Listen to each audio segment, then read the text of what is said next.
السلام عليكم ورحمة الله وبركاته. عاو waxaan sidaa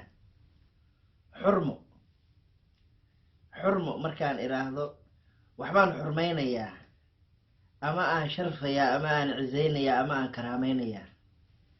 aadmigu waa nolol wadaag. saaxiibadu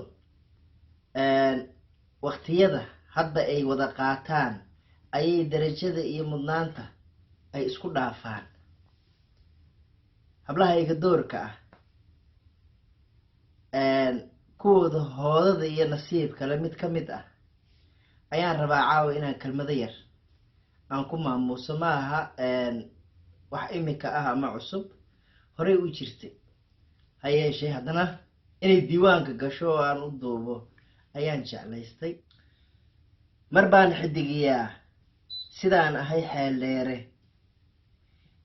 xeeraa dhaqanka sida xulka guurtida, xadkana kama tallaabo xigmadaha rugcadaa, xogta iyo oraahdooda xigashadeeda maalaayo, xilliyada maguuraanka ah ku guntaa xuduntooda.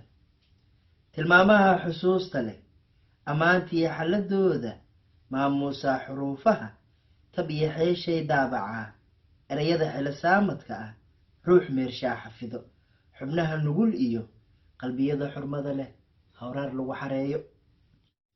xogogaalkii siduu yidhi xalay gelindhexaadkii, cirkoo xagaa hooray calcalyada xareedaa, balliyadu xarfadeen xaddiga jiilaalkii shalay nafluhu ka xoroobeen, xamdaay dhalashadaadii xaakim galladii iyo hibadii xigtada loogu bishaaray. dihashu xurmo hooyadeen markay xasishooy nafistay, xanuunkii durbe ilaawday xamdi lagugu magacaabo. xubbigii iyo jacaylkii waalidkaa mahdin xariggiisii adkaayo, xaaji geesi aabbaha mudnaanta xuska rabbigeen, waajibkii iyo xilkii saarnaa guday xaqii waqlalka ama wanqalka.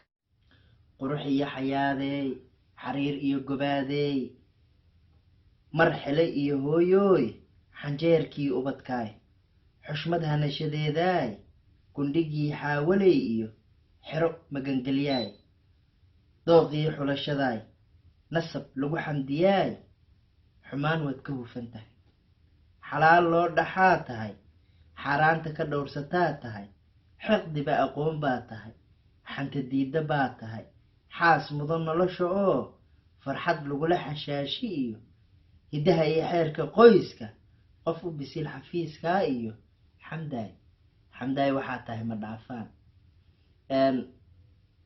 nabad iyo baraaran kaaga tegayaa idilkeen baan iraahdo.